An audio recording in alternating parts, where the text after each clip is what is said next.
नमस्कार दोस्तों, जय श्री राम, राधे कृष्णा। मैं कृति आप सभी का हमारे YouTube channel the nationalist media में हार्दिक स्वागत करती हूं। तो दोस्तों, सबसे पहला मेरा क्वेश्चन आप सभी से है कि क्या आप सभी छत्रपति शिवाजी महाराज को जानते हैं?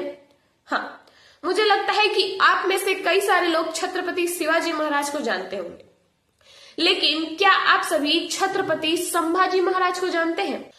मैं बस इतना कहना चाहूंगी कि आप सभी छावा मत देखिएगा अगर भारत का असली सच नहीं जानना चाहते हैं तो। आप सभी छावा मूवी मत देखिएगा अगर आप अपने इतिहास के हीरो को भूलना चाहते हैं तो, हमारे इतिहास के असली हीरो को भूल जाना चाहते हैं तो। आप सभी छावा मूवी मत देखिएगा अगर आप मुगलों के घिनौने चेहरे को नहीं देखना चाहते हैं तो। छावा है छत्रपति संभाजी महाराज की कहानी, जो छत्रपति शिवाजी महाराज के बेटे थे। अगर छत्रपति शिवाजी महाराज शेर थे तो उनके बेटे थे संभाजी महाराज, लेकिन इनका इतिहास हमारे हिस्ट्री के बुक से गायब है। लेकिन अगर आप में सच सुनने की हिम्मत है तो, अगर आप में सच सुनने की हिम्मत है तो छावा जरूर देखिएगा।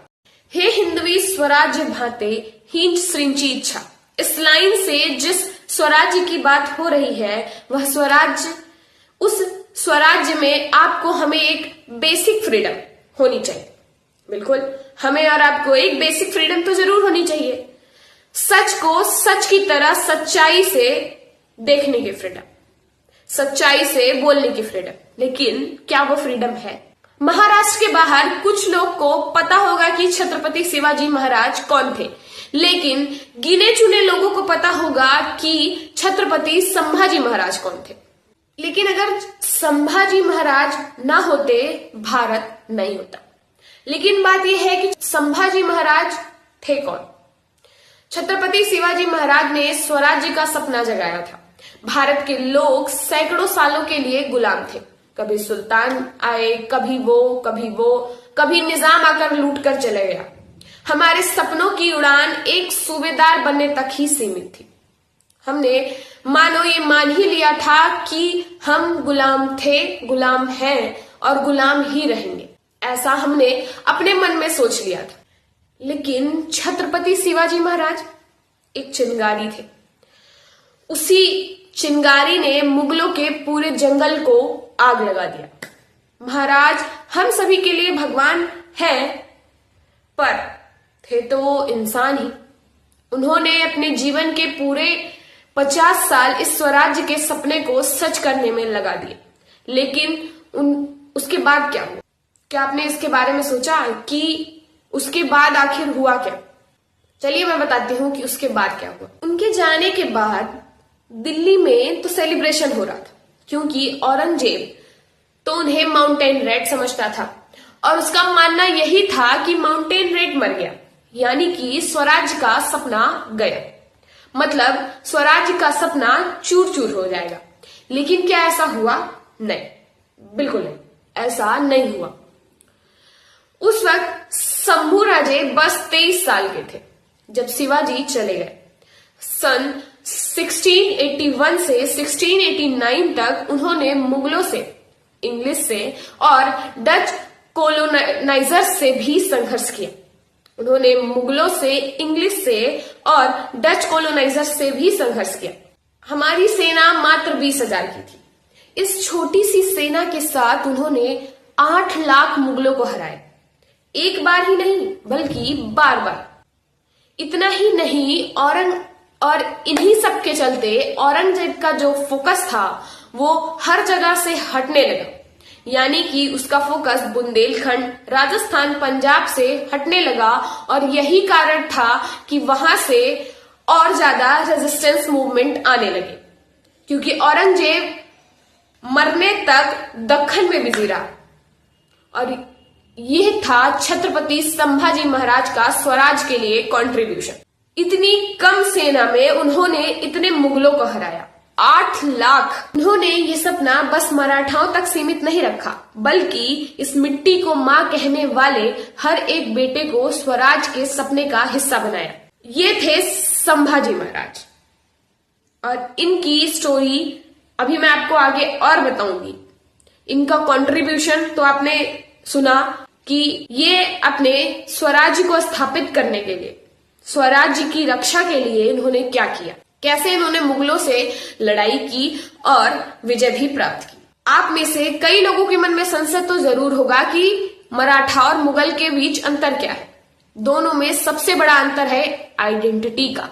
औरंगजेब भारत में पैदा होने के बावजूद भी खुद को तुर्की मानता था, यहाँ के कल्चर को एक्सेप्ट नहीं करता था। वहीं छत्रपति संभाजी महाराज मात्र 13 साल की आयु में 13 भाषाएं जानते थे, क्योंकि वो अपने आप को देश का हिस्सा मानते थे और जिस देश में जाए वहां पर वो हमेशा दोस्ती का हाथ आगे बढ़ा देते थे। वो उनका ये मानना था कि भाषा एक ब्रिज होता है, ऐसा वो समझते थे। और वहीं औरंगजेब खुद के कल्चर को और खुद के आइडियाज को, अपने आप को हमेशा सुप्रीम दिखाना चाहता था। जहां पर औरंगजेब अपने आप को सुप्रीम समझता था, वहीं पर मराठा अपने आप को इस मिट्टी का पुत्र समझते थे। अब इससे बड़ा डिफरेंस और मैं आपको क्या ही बताऊं। जहां एक औरंगजेब खुद को सुप्रीम समझता, अपने आइडियाज को थोपना चाहता था, और वहीं दूसरी तरफ मराठा खुद को इस मातृभूमि का पुत्र समझते थे, अपने आप को बेटा समझते थे इस हमारी मातृभूमि का। अब इससे बड़ा डिफरेंस मुझे नहीं लगता है कि आप लोग को कुछ और बताने की जरूरत है, पर इसके बावजूद भी कुछ लोग ऐसे हैं जो औरंगजेब को हीरो मानते हैं। जी हाँ, बिल्कुल सही सुना आपने। उसके दो रूप है, एक विलन जो हम सभी मानते हैं और कुछ लोग ऐसे हैं जो उसको हीरो मानते हैं। क्या आप जानते हैं कि संभाजी महाराज हमारे देश के एक ऐसे वॉरियर थे जिन्होंने 9 सालों में 120 लड़ाइयां लड़ी और एक भी नहीं हारे। जी हाँ, उन्होंने 120 लड़ाई लड़ी और वो एक भी लड़ाई नहीं हारे। यही मैं बात कर लेती हूँ उन लोगों की जो औरंगजेब को हीरो मानते हैं। कहाँ है, मतलब क्या सोच है आपकी? क्या औरंगजेब की रियलिटी से रूबरू नहीं है? क्या उसकी रियलिटी को नहीं जानते हैं? मैं बताती हूँ। औरंगजेब जो एक ऐसा इंसान जो अपने ही तीनों भाइयों से युद्ध किया, बस किस लिए? तख्त पाने के लिए। इतना ही नहीं बल्कि उसने अपने पिता तक को भी कैद कर लिया। उसको तख्त उसके काबिलियत पर नहीं बल्कि उसने धोखे से तख्त जीता था। सोचिए, और ऐसे इंसान को कुछ लोग हीरो मानते हैं। आपको बता दें कि औरंगजेब को कला से नफरत थी, वो इसे वेस्ट ऑफ टाइम मानता था, इसीलिए उसने भारत में सरिया लॉ लाया। जिजिया टैक्स लगाया। ये जिजिया टैक्स ये एक ऐसा टैक्स है जो सारे गैर मुस्लिमों पर लगाया जाता था, जिसमें गैर मुस्लिम के पास बस 2 ऑप्शन होते थे। ऑप्शन ए, ज्यादा टैक्स भरो, और दूसरा ऑप्शन, इस्लाम में कन्वर्ट हो जाओ। ये क्या था? ये ऐसे इंसान को आप हीरो मानते हो? उसने 2 ऑप्शन रखे थे, या तो आप ज्यादा टैक्स भरो, दूसरा या तो आप इस्लाम में कन्वर्ट हो जाओ। ये क्या था? ये मैनिपुलेशन नहीं था तो क्या था? औरंगजेब ने कितने मंदिर तोड़े, लाखों हिंदुओं को औरंगजेब ने मारा, यहां तक सिखों को भी। गुरु तेग बहादुर सिख के 9th यानी 9वें गुरु थे।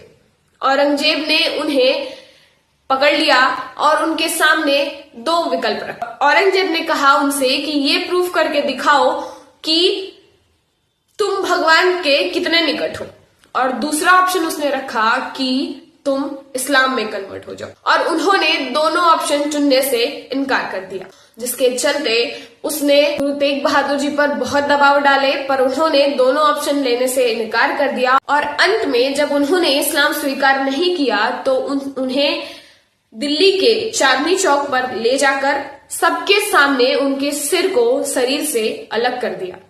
औरंगजेब ने कभी भी अपने अलावा दूसरे पंथों की इज्जत नहीं की, दूसरे धर्म की इज्जत नहीं की, उसने हमारे भारत की इज्जत नहीं की। उन्हें अंत तक यही लगता रहा कि भारत को रूल करना उनकी डेस्टिनी है, और इन्हीं कर्मों की सजा उन्हें नहीं, उनके आने वाली जनरेशन को मिली, क्योंकि उनके बाद कोई भी मुगल भारत पर राज नहीं कर पाया। हम सभी को पता है कि औरंगजेब ने नॉर्थ इंडिया में कई सारे मंदिर तोड़े, पर क्या साउथ इंडिया में ऐसा कुछ हुआ?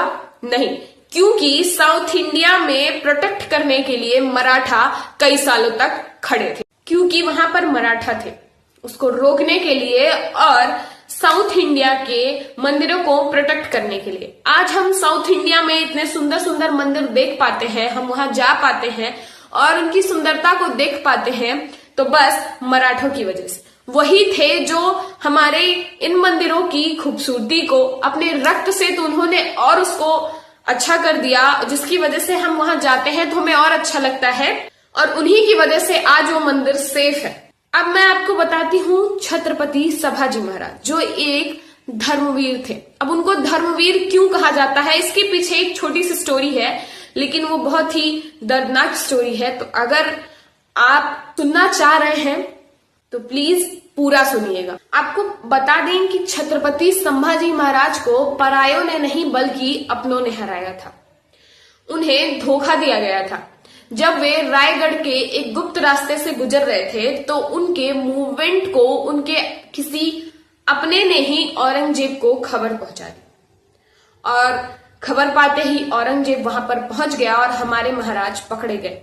और फिर औरंगजेब ने अपना वही पुराना काम शर्तें रखा।